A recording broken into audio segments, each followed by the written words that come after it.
अस्सलाम वालेकुम तव्हां ॾिसी रहिया आहियो सिंधी इन्फो। आऊं आहियां अब्दुल कयूम। दोस्तो, अॼु जी वीडियो असां ॾे कराची जी हिकु उर्दू छोकिरी मोकिली आहे। हिन पंहिंजी आवाज़ में शाह अब्दुल लतीफ़ भिटाई जी बायोग्राफी ॿुधाई आहे। अचो त ॾिसूं था हिकु उर्दू छोकिरी शाह साहब जे बारे में छा थी चए। चैनल खे सब्सक्राइब ज़रूरु कंदा।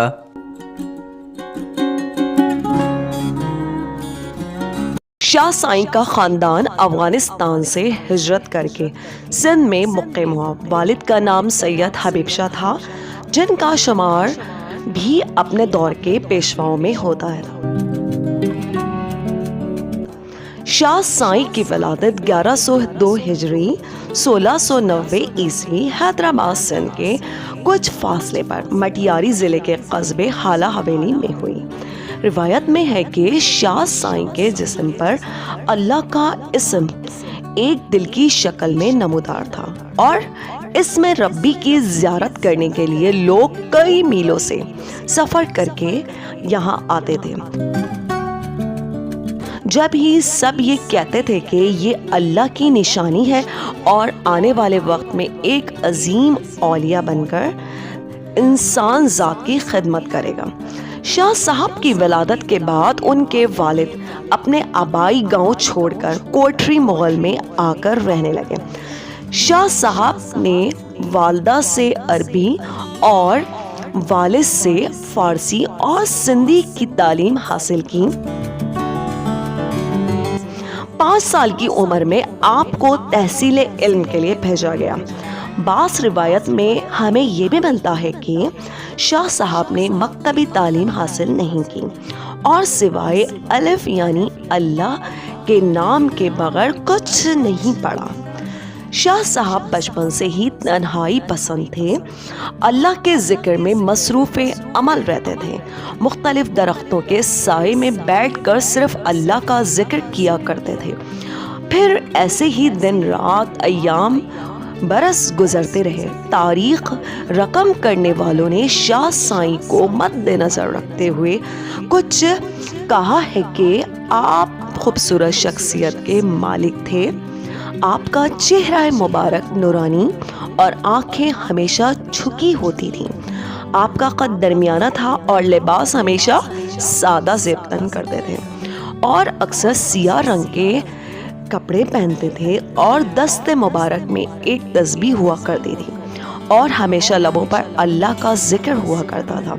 कुछ आगे चलते हैं। शाह साईं जब 22 साल की उम्र के पहुँचे तो उस इलाके के जागीरदार मिर्ज़ा मुग़ल बेग की बेटी सैयदा बेगम बीमार हो गई। काफ़ी तबीबों से इलाज करवाया लेकिन शिफा याब नहीं हुई और बिलआखिर शाह हबीब से कहा गया।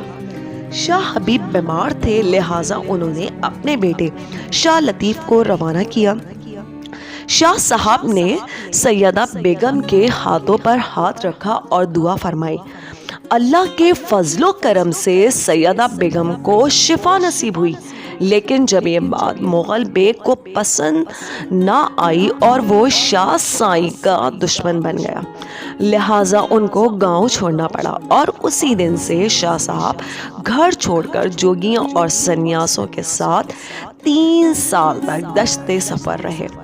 शाह साहब के दश्ते का सफ़र हैदराबाद सिंध से शुरू हुआ और बदीन से निकलकर लखपत पहुँचे और अपने समंदरी सफ़र का आगाज़ किया। लखपत के रामपुर और वहाँ से जूनागढ़ शहर पहुँचे। आप सफ़र करते करते मुल्तान, शिकारपुर और हज़रत कलंदर शहबाज रहमतुल्लाह अलैह के उर्स पर तशरीफ़ लाए और वहाँ से लाल बाग से लाहौर लामकान रवाना हुए और फिर वहाँ से लाड़काना तशरीफ़ ले गए और वहाँ से ठट्टा की तरफ रवाना हुए। ठट्टा में आपकी मुलाकात मशहूर आलिम मखदूम मोहम्मद मोइन ठटवी से हुई। उन्होंने अपने सूफियाना अखलाक से शाह साहब का दिल मोल लिया। फिर उन्होंने कहा कि आपके बाबा अलीन हैं, आप अपने घर लौट जाएं اور پھر شاہ لطیف اپنے گھر کی طرف روانہ ہو گئے۔ کچھ عرصے کے بعد کوٹھی مغل میں ایک جنگ ہوئی۔ اس جنگ میں مغل بیگ کے سب مرد مارے گئے، بس ایک چھوٹا بچہ اور عورتیں رہ گئیں۔ اس پر شاہ صاحب نے ان کی مدد کی اور مغل بیگ کی بیٹی سیدہ بیگم کا نکاح شاہ سائیں سے ہو گیا۔ پھر کچھ عرصے کے بعد کوٹھی سے تھوڑا دور ایک ریت کے ٹیلوں پر منسلک جگہ کو اپنا مسکن بنا لیا۔ شاہ صاحب نے اسے خوبصورت بستی میں تبدیل کر دیا۔ اس مقام کو آج بھی بٹشا کے نام سے یاد کیا جاتا ہے۔ اس ریت کے ٹیلوں سے منسلک ایک قرار جھیل تھی جہاں عقیدت مند دور دور سے زیارت کے لیے آتے تھے، اور یوں چھوٹی سی بستی خاص ہو گئی۔ کچھ عرصے کے بعد شاہ حبیب کی طبیعت خراب ہو گئی اور ان کے والد نے نصیحت کی، اے لطیف، اپنے آپ کو اللہ اور اللہ کے ذکر سے کبھی جدا نہ کرنا، اور اللہ کے لیے جینا، اور انسان اور اللہ کے درمیان جو فاصلہ ہے اس کو ختم کرنے کی رجوع کرنا۔ اور سن 1731 کو آپ کے والد وفات پا گئے، اور شاہ حبیب کی تدفین بھی بھٹشا میں شاہ صاحب نے خود فرمائی۔ جیسے جیسے شاہ صاحب کی عمر بڑھتی رہی ویسے ویسے آپ کی عبادت بھی طویل ہوتی گئی۔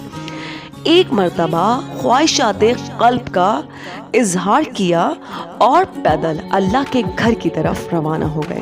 سفر کرتے کرتے آپ ایک تالاب کے کنارے آ پہنچے اور دیکھا کہ کچھ بکریاں تلاش آب میں دوڑتی دوڑتی پانی تک آ پہنچی اور پانی پینے کے بعد اسی پانی سے منحرف ہو کر چلی گئی۔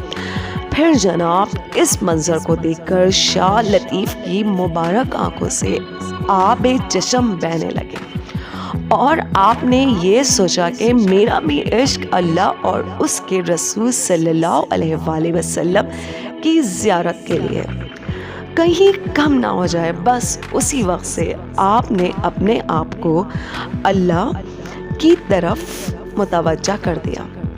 وفات سے 21 دن پہلے شاہ صاحب نے مکمل گوشہ نشینی اختیار کر لی۔ بالآخر آپ 14 صفر 1752 عیسوی اور 1165 ہجری کو دارالفنا سے دارالبقا کی طرف کوچ کر گئے۔ آپ کا عرس ہر سال 14، 15 اور 16 صفر کو منایا جاتا ہے۔